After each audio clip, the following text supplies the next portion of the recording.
If you've ever given a presentation or done public speaking, you're probably familiar with the fact that there could be someone, or the sheer anxiety even, that there might be someone in your audience, giving you a hard time, asking tough questions, maybe off topic, maybe even clearly designed to make you look bad.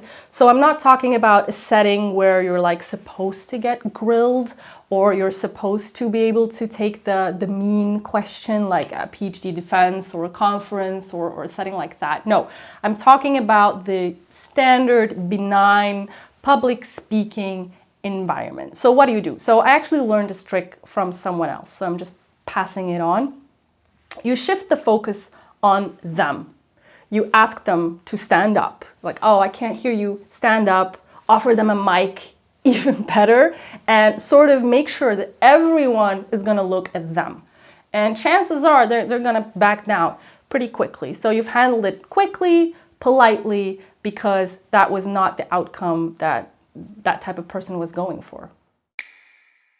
Well-being washing is the symbolic promotion of employee well-being, but without the corresponding commitment.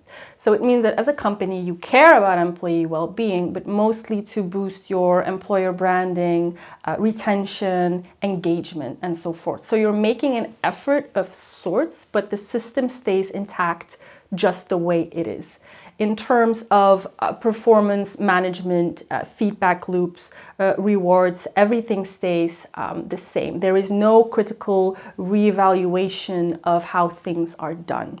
So in a Kantian sense, we can say that well-being washing is treating well-being as a means instead of as an end.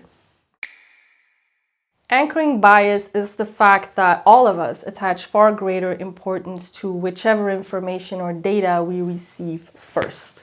So they say the first impression is key, and that's actually very true because the early information has the greatest weight. So it forms the anchor and it heavily influences later judgments.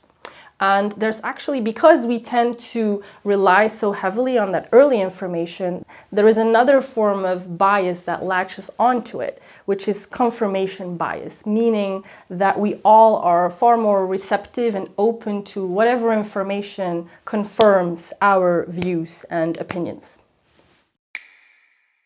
Introjection is the voice in your head that says, I have to do this. I'll feel like if I don't. So you basically do something not because you're aligned with the value proposition or because you really enjoy doing the activity in itself. You do it because you want to avoid shame or blame, and you want to sort of prove that you are good enough. So it's the part of you that wants the title, to be approved of, or to impress people, or you want to help out just so you don't feel bad about yourself.